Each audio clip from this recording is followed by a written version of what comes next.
Good afternoon, fellow Rotarians and guests.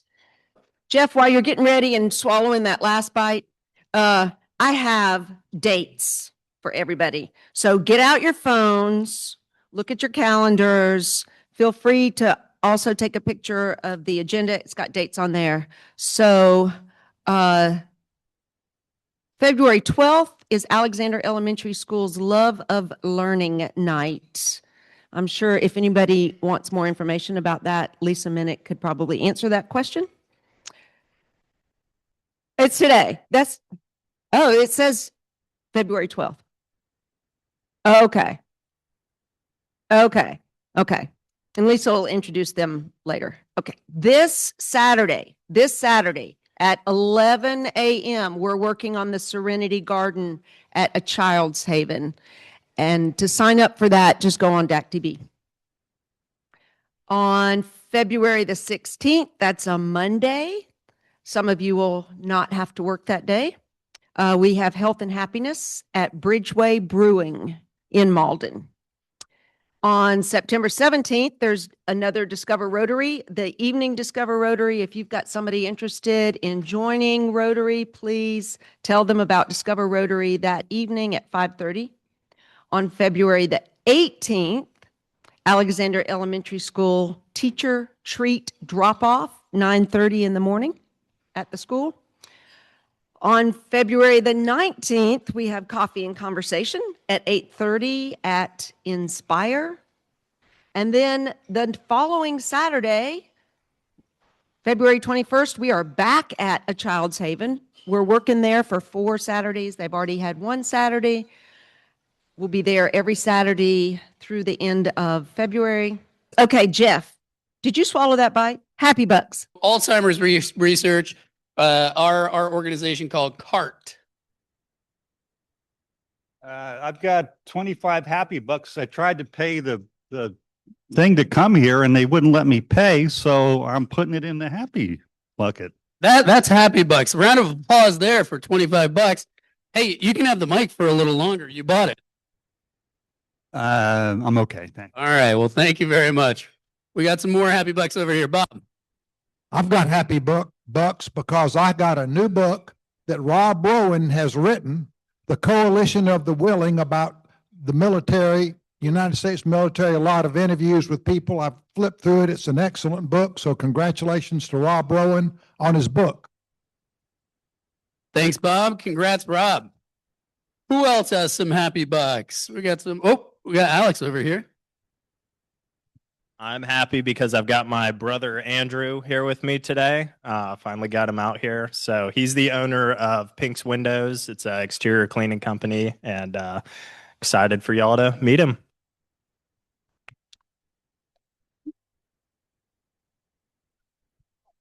I'm happy today because as of about 3 weeks ago, my older daughter is off my payroll. She's gainfully employed. So I'm happy about that. Congratulations on that. I'll be right over to that table. I saw someone over here. Here we are. Happy Bucks, Happy Bucks.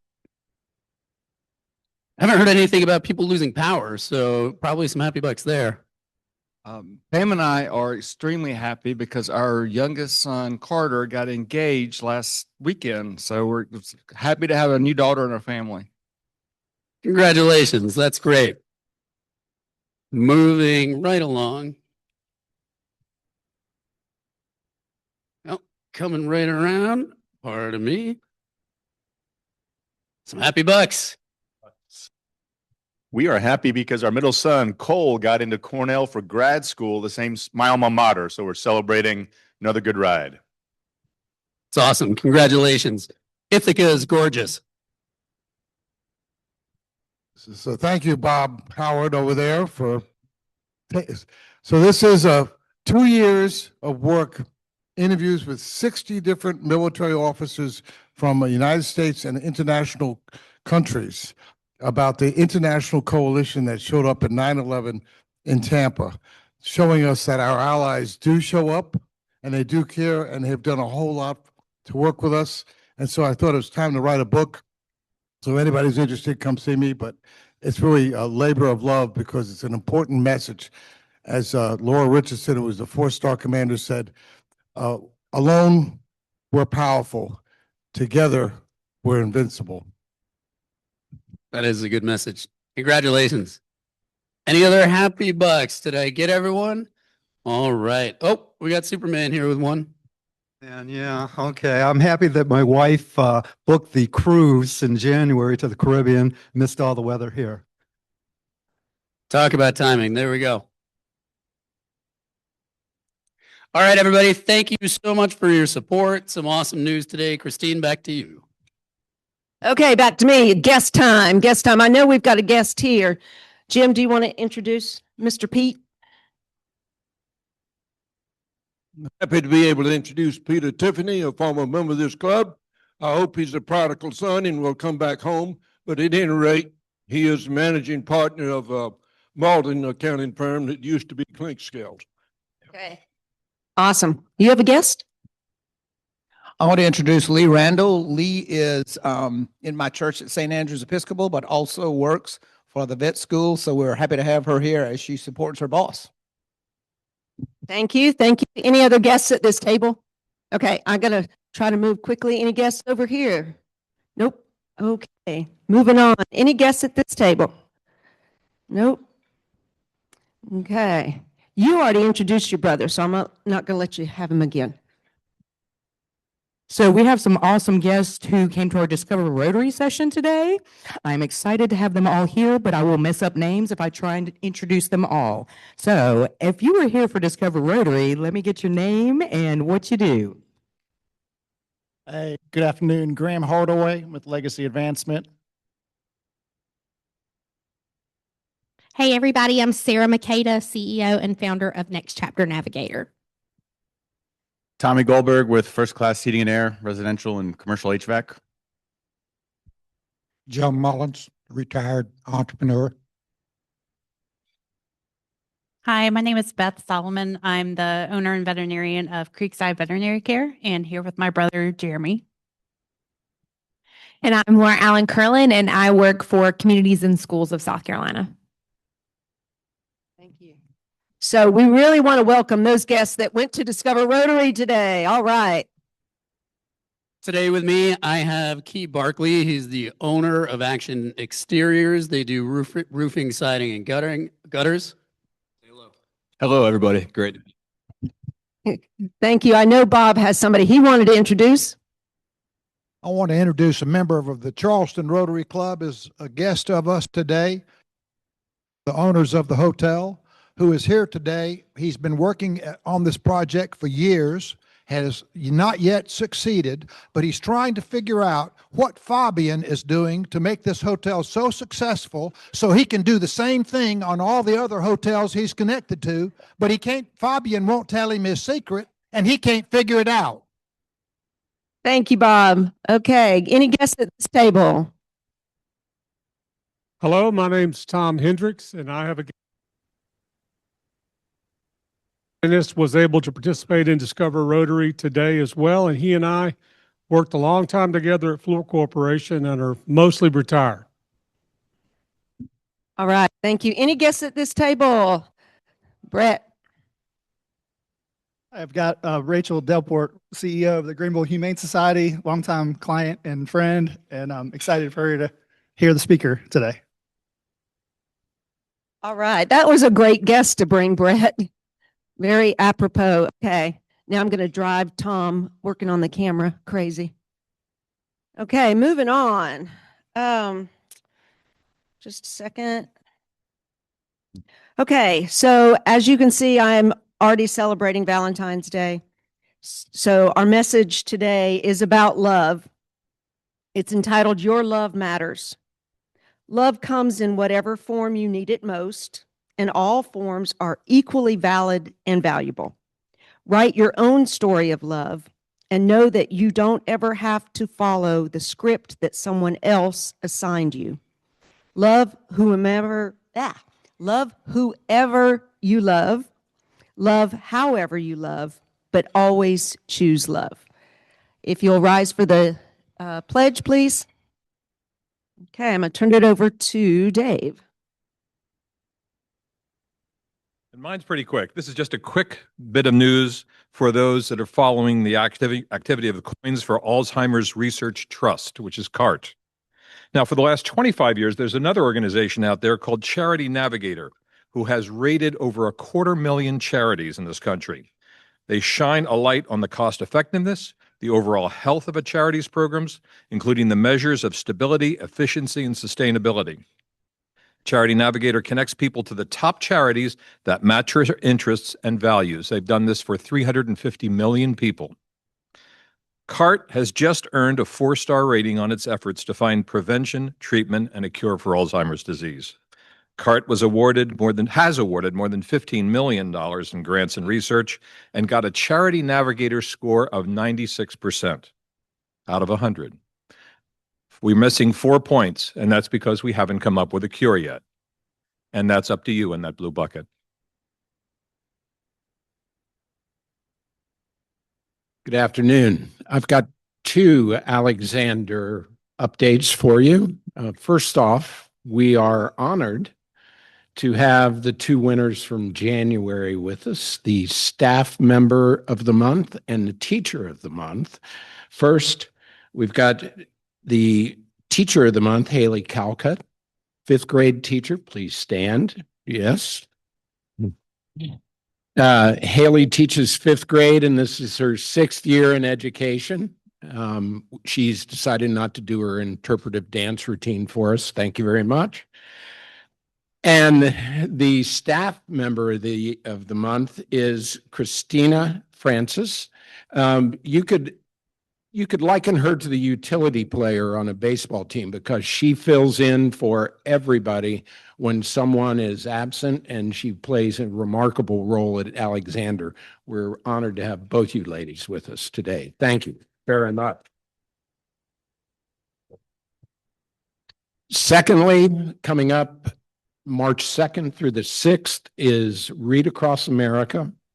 We have on our website and DACDB, I think it's posted at Bon Secours. It's everywhere where you can sign up, is the volunteer slot. It's a Google Sheet.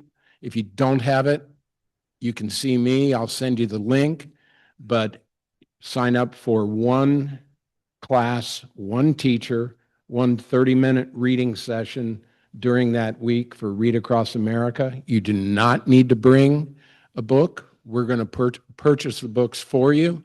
It's a great way to get in front of the kids. I'm telling you, they love it. The teachers really appreciate it. You'll get lots of hugs. You'll get more out of it than the kids will. So March 2nd through the 6th, and I believe we have 27 classes. I think that's about right. So we need 27 volunteers, and if you would, reach out, sign up, and we appreciate it. And I'm going to turn it over to Zach Prince, the new general manager and sports director of the Triumph and Liberty, and he's going to give us an update. Zach, thank you. Thank you. Today, I have to say, standing here right now feels like coming home.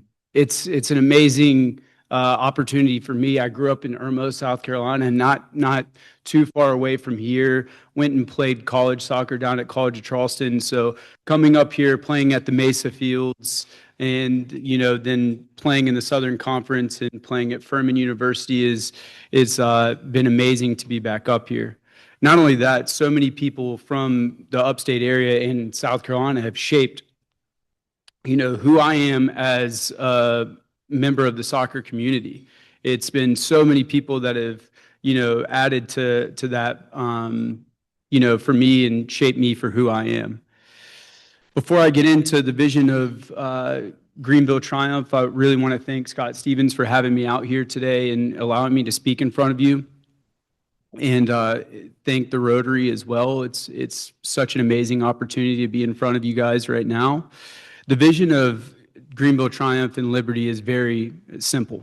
We want to build community and win championships. As long as these are our barometers for success, these are always going to be a thing that we can measure and say, are we bringing people together, and are we going and being as competitive as possible on the field. Connecting these, core values to the Rotary, there's a lot of things that are similar with that. And what we want to do is make sure that we're bringing people together consistently. And that means a lot of times having no financial barrier to enter for kids that are coming and playing, whether that's youth camps and clinics or whether that's our academy team that we have, and giving them a full, way to go and from their academy program straight into our first team program. That would be, the most amazing thing. But also placing people in young men and women in colleges and helping them through their college process. This is something that is incredibly important to us. All of these values that we have align so closely to what you guys have here at the Rotary. And again, thank you so much for having me. But just a little bit of background on me. I came from DC United, and before that I was at Red Bull. I was on the coaching side of things, and now being able to come back here and be the general manager and lead our club in the direction of success is going to be something that's so important to me, coming back into South Carolina and using the knowledge that I've had in those different experiences coming forward. Exciting with, all the things that are happening at GE Vernova Park and at Bridgeway Station. Our partnership with GE is incredible. Learning so much about their company, powering 30% of the world with their gas turbines and wind turbines is an amazing, partnership for us, and we can't wait to activate that. Lastly, I would say the partnership invitation with you guys and wanting to, gain your support in any way. And that could be as simple as word of mouth and really, expressing the gratitude that I have for you guys to allow me to be up here and speak to you, but also look forward to meeting you all and being able to partner in any way possible. Thank you again for having me up here, and look forward to meeting you guys. Thank you. I'm Jane Dyer, and I have been working with our fundraiser Holiday Fair for many years now. And so I just wanted to share some successes of Holiday Fair with us. First, the things that were the most profitable for us was the auction, where we made $15,000. Sponsorships, we raised over $36,000. And after you take out all the expenses, we netted $39,000. Seeing that we broke even last year with a gift from somebody, then this is awesome. So thank you all. I'd like to say, of course, we had over about 1,000 hours of volunteers. We did decor and props, merchandise, Rotary information booth where we got to talk to about hundreds of people out there.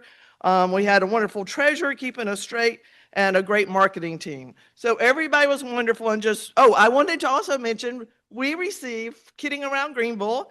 If you're old and don't know who that is the guru of telling kids in Greenville what to do. And we received the family event of the year at Holiday Fair. So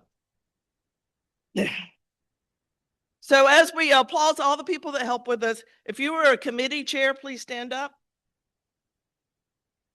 If you were a committee member, please stand up.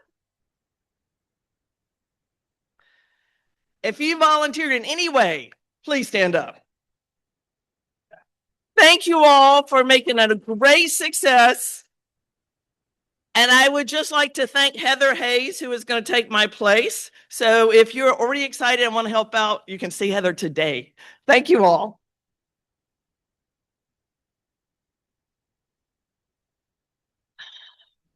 I am pleased to introduce our speaker, Dr. Stephen Marks. He's the Dean of the new Clemson University College of Veterinary Medicine. Dr. Marks obtained his degree at the University of Liverpool in England. He then completed an internship and an internal medicine residency. Next, Dr. Marks was a professor at several universities, a telemedicine consultant. And then in 2005, he joined NC State, where in 2014, he became the Associate Dean for Vet Medicine Medical Services. In August of 2023, he became the founding dean of the Clemson University College of Veterinary Medicine. His family includes his wife, a small animal surgeon and associate VP of strategic planning for the vet school, a Clemson alum soccer son who is a professional soccer player, and a daughter who is a paralegal. Please welcome Dr. Marks. Thanks so much. Pleasure to be here. Big crowd, beautiful hotel. This is a spectacular hotel. So I thought I'd just, first of all, give you greetings from Clemson. This is a really, it's an incredible moment for Clemson University, but more importantly, it's an incredible moment for South Carolina. So most of you will know that there's a couple other universities in South Carolina. We have Clemson and we have that other school. But it's really important for you to recognize that if you look at veterinary medicine, without a College of Veterinary Medicine, South Carolina had to send students to other states, primarily University of Georgia, Mississippi State, and Tuskegee. So now we have the opportunity to keep these students in our home state. And it's important to me that you recognize that this is a College of Veterinary Medicine for the state of South Carolina. It's housed at Clemson, but we will be recruiting students from across the state. We're specifically looking for students in some underserved areas and specifically looking for students in underserved species. And what we're talking about is primarily farm animals and equine. Okay, so we have a lot of applicants that will be interested in small animal, and we need some diversity in that population of veterinarians because there's a shortage of veterinarians across the United States, actually, even internationally, and specifically in farm animal and food animal medicine. So those are things that we're looking for. If you're familiar with Clemson, you'll know that Clemson has a very aggressive strategic plan called Clemson Elevate. The College of Veterinary Medicine, we're trying to align our goals specifically with the university. And the two that I point out, there's 3 pillars, but the 2 pillars I point out are the number 1, student experience, and then transforming lives in South Carolina and beyond. And veterinary medicine has a little bit of a misinterpretation. We still have students that come to us and say, I really want to be a physician, but I hate people, so I'm going to be a veterinarian. And that's probably the antithesis of veterinary medicine. Veterinary medicine is really about people. It's not about animals. It's how we serve people through public safety, through food safety, and through companion animal and the human-animal bond. So we are looking for well-rounded students. We are looking for a little bit more than I love my dog. That's the easiest way I can say it. So, and of course, Clemson is a well-established brand. There's a quality and there are core values at Clemson that we will promote in the College of Veterinary Medicine. One of the key ones will be servant leadership. So groups like this are really important to our community. We really want our students, once they become veterinarians, to go out into the community, not just as veterinarians, but as leaders.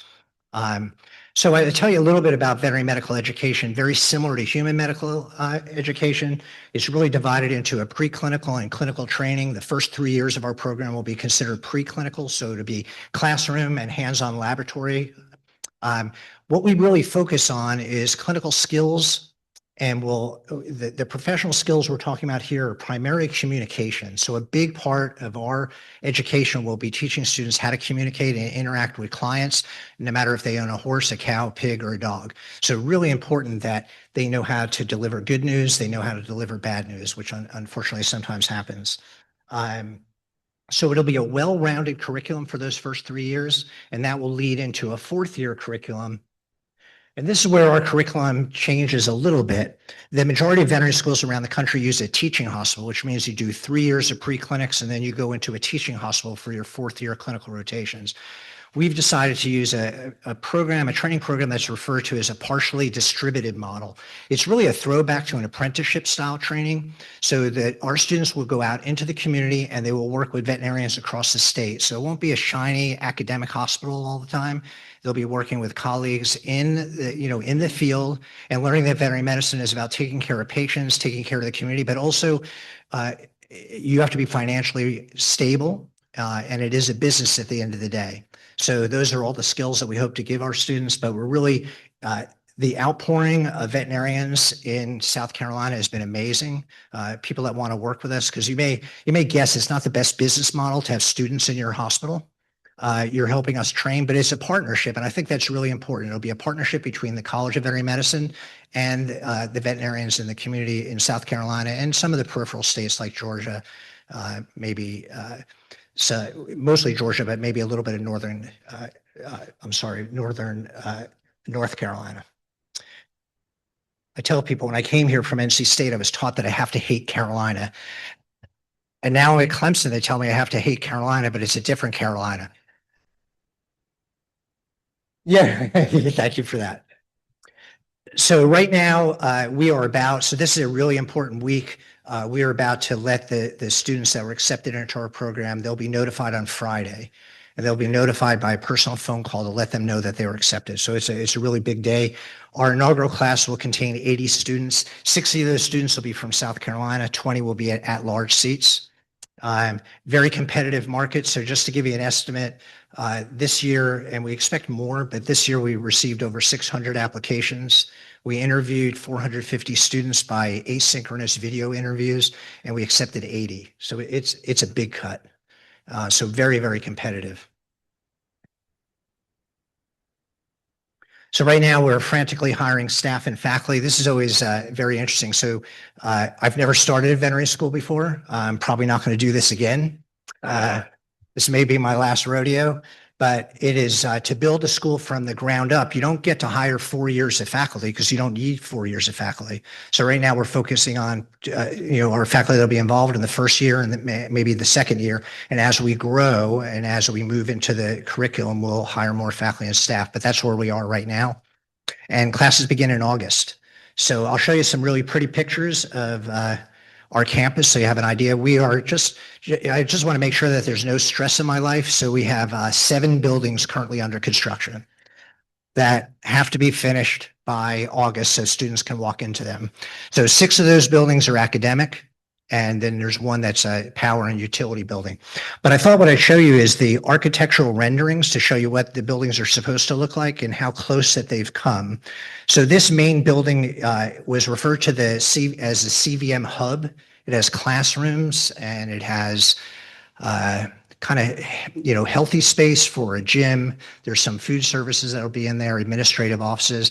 And if you pay attention to the local news, we received a very sizable donation from the Quattlebaum family, who have strong ties to Clemson. That was a $16.5 million gift. And so this building is now called the Quattlebaum Hub. And that's what it looks like now. So if you look, it's not bad. Still a lot of dirt. But they really have done a very good job designing and fitting this into our campus. This building is referred to as the ambulatory building. This will be a truck-based hospital service, primarily to take care of large animals or farm animals. So they'll basically be mobile hospitals. There's some small classrooms, rounds rooms, and a laboratory in this building. This is what it looks like now. Yeah, you can't laugh because this is really progressed. Believe me. If you laugh, you're going to make me nauseous. Okay, this is the equine teaching building. This building is sitting on the front pasture of our current equine center. So the theory is that horses will just walk down from their stable. They'll spend a minimal amount of time in the laboratories with hands-on experience for our students, and they'll be returned to their stalls. This is what it looks like now. No more laughing. No more laughing. It really is a remarkable progress if you saw the original large plot of dirt.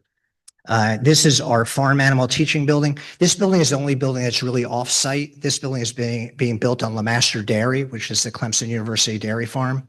This one's probably the least far along. Yeah. So yeah, no more laughing, remember? So that shows you can see the silo to the right, and that roof is where the current freestall area is, and there's a milking parlor in the distance, and our building will be where you see the steel beams. And again, it's the same concept. Dairy cows are really hard to work with because they're on a reproductive cycle, if you remember your biology. So, if they have a calf, then they're milked, then they go back and they're dry, and then they get, then they become pregnant again, and then they have a calf. So we can't take cows and put them in a lab for hours at a time because they have to eat, they have to be milked. So basically these cows will walk out of the farm into our building. We'll use multiple cows. Students will have hands-on experience, and they go back to the milking herd. So it's quite a detailed and well thought out teaching laboratory. This building is our clinical teaching building. And in this building, primarily it's surgery laboratories. So we will be working with the shelters and some of the rescue groups in the area. Should be a win-win that animals will come to us that need surgery. We're primarily talking about reproductive surgery, so spays, castrations, and the animals will be taken care of by students. Surgeries will be done by students, and they'll be sent back to the shelters for adoption. So it should be, again, a win-win. Our anatomy lab is in here. And then this very small corner right here, this was kind of a last minute addition. We have about 1,000 square foot community hospital that's going to be designated for people that are financially challenged. So we don't want to, we really don't want to compete with our local veterinary colleagues because, by the way, they're helping us teach our students. So the hope would be that we're providing care for animals for clients that can't afford that care, and yet the human animal bond is an important part of their family. So very excited about that. This is what it looks like now. This is from across the street at the Equine Center, looking through the pine trees. And this is a nice view. So again, this is from the Clemson Equine Center, and the buildings you can see here. This is the Equine Teaching Building. Across the street, this is the Clinical Skills Lab, and that is the corner of the Quattlebaum Hub. And what's so spectacular about this campus is it's nestled on the Clemson Forest. So if you drive in, there's about 1,000-foot drop, 600 to 1,000-foot drop from the top of our campus to West Queen. So if you're coming to, Clemson, we're directly off 76 on West Queen. We're really right down the road from Garrison Arena. And it's a spectacular area. And really, it's going to be the agricultural hub at Clemson. So we'll have the veterinary school there. Across the street, we have the Equine Center. About a 5-minute drive away, we have LeMaster Dairy. We also, if you remember, we still have Simpson Farm, which will be utilized. So Simpson Farm is a sheep and beef farm. So all of these are coordinated, and there's a new plan for a poultry research center, which will be, again, right across the road from the veterinary school. So we really have all species covered on our campus, except probably swine at this point. And then this is where we engage with the community. So our students will be able to go out and work with stakeholders across the state. We're laying that groundwork now. And again, all this happens in August. Our students will go into the community. They'll basically go into the community May of 29, right? So they'll have 3 years in the classroom and hands-on laboratory, and then they'll move into the clinical rotations. Greenville will be one of our areas, and we try to spread it out throughout the state. So there'll be hubs in the Greenville area, there'll be hubs in the Aiken area.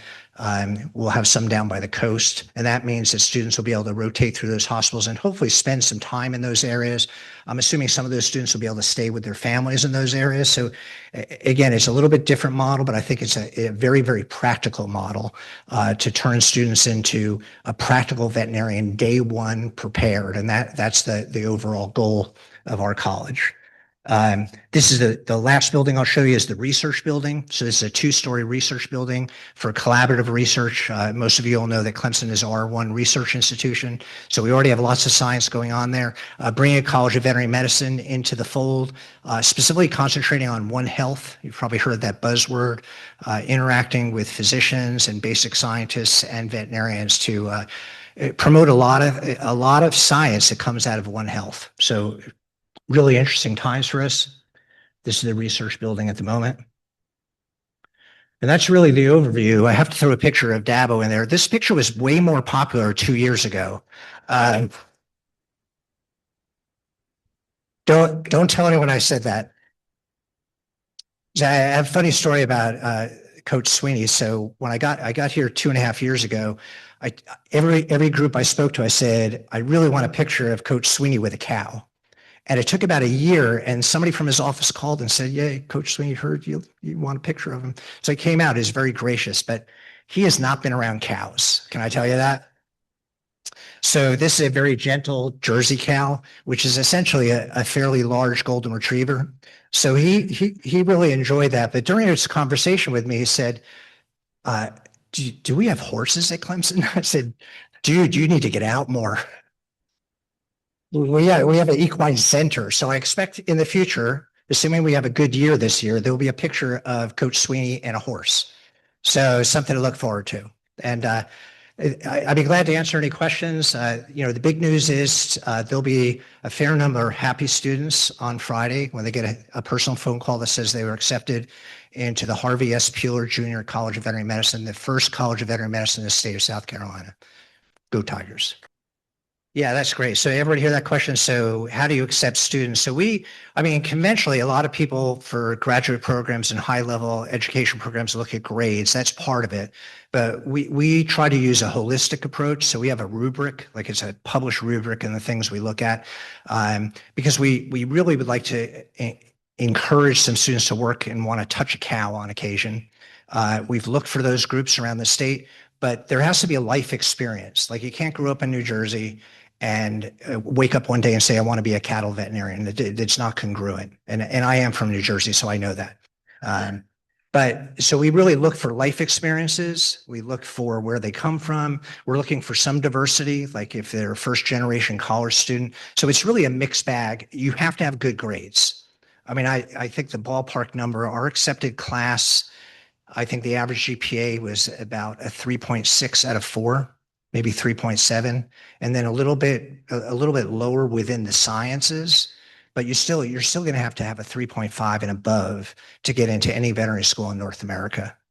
So it's not just about the grades. So there'll be lots of kids with good grades that we don't accept.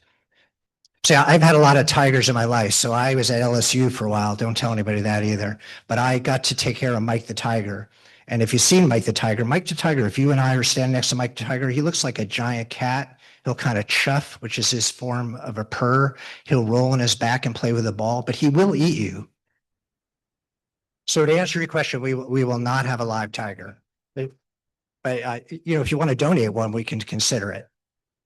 Yeah, so we will look at all. So the hardest thing about coming into a new veterinary school in a state that hasn't had one is to develop a pipeline. So we're looking for any students that can be successful in our curriculum. And so we'll reach out to all the colleges, all the high schools. We're working with Farm Bureau, FFA, 4-H. So anyone that has an interest in animals that thinks they may want to be a veterinarian will reach out.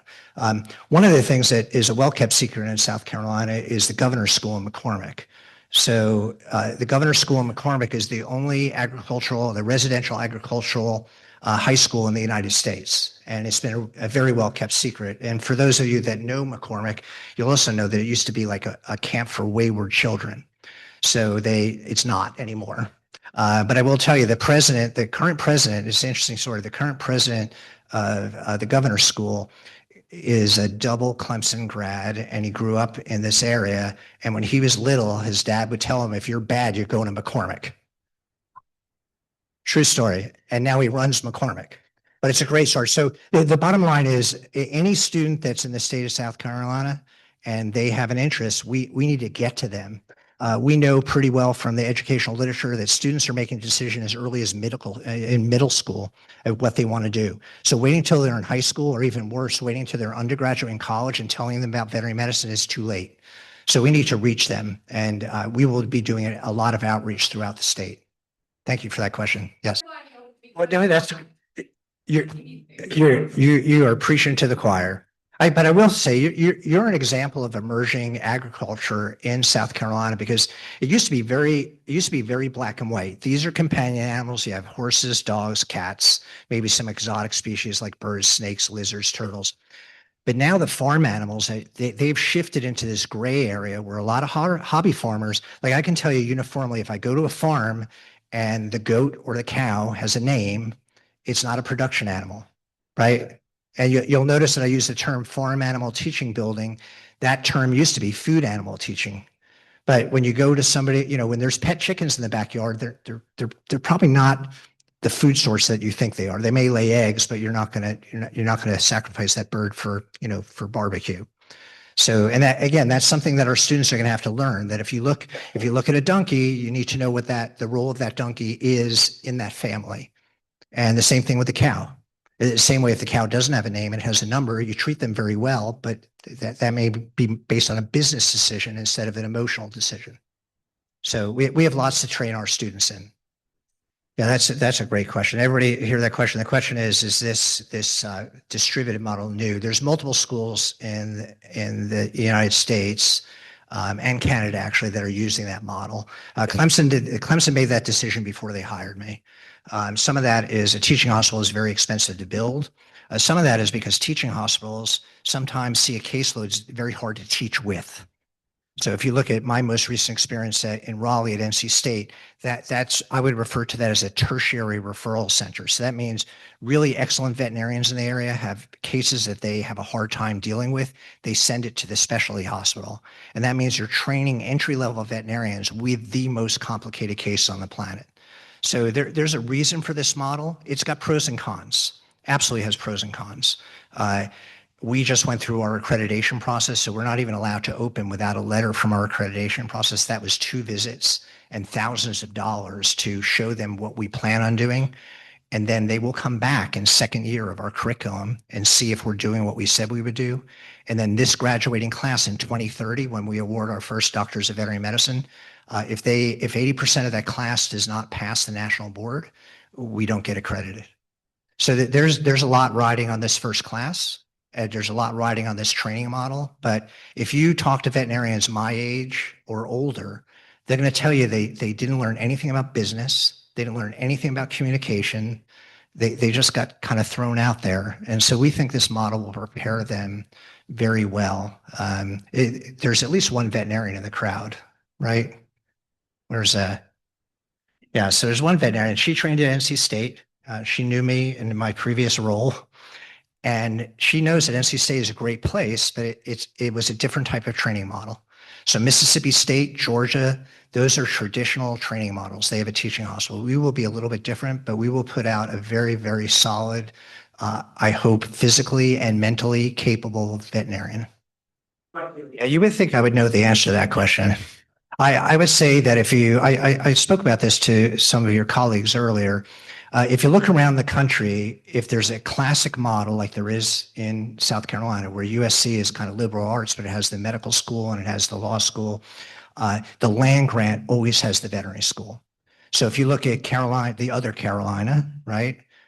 University of North Carolina is very similar to USC. They have the law school, they have medical school. NC State has the veterinary school. And you can work your way around the country. You can look at Colorado State and University of Colorado. You look at Texas A&M and University of Texas. It doesn't apply in everywhere. Like Ohio State, only game in town. LSU, only game in town. University of Kansas, Kansas State is the land grant. They have the veterinary school.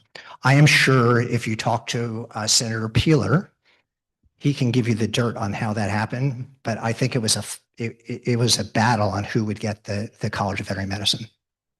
Thank you for that question. Yes, sir. Yeah, so everybody hear that question, but how many faculty? Right now we have under 30. We will eventually have over 50. So, and that's the hard part, right? I don't get all the money. Like I don't just get a pot of money on day one. And then there's faculty that I need to hire to teach in year 3 that I don't need now. So this is a continued kind of moving target, and staff are continuing to be hired as well. So they're kind of being hired on an ad need basis right now. But at the end of the day, we'll have significant numbers of both. And then this will be reevaluated every year. Like if things change, I will tell you the 80 student number that we have, to be future proof, we've built our facilities to hold 128 students. And that's really probably not for me. That's probably for the next dean to be future proof. Because right now we have, I think the key here is to have a small enough class and a large enough faculty that you really have that interaction. I mean, we have some educators in the room. This generation of students are not like us. They will not sit in a classroom for 8 days and just listen to you ramble. They just won't. It's got to be experiential learning. You have to pitch to every possibility of learning style that's out there. So that's why it's a mix of hands-on laboratories. We do, there's a lot of flipping the classroom where we'll have small group teaching within a classroom. So 80 students will break into groups of 3 and 4. So veterinary medical education has really evolved, as has human medical education, but it's evolved because the students want more and that they don't all learn by just sitting to some old guy like me talking for an hour. So we've looked into this and we really think we have a very good training model that will produce a good product. All right, somebody planted you guys, didn't they?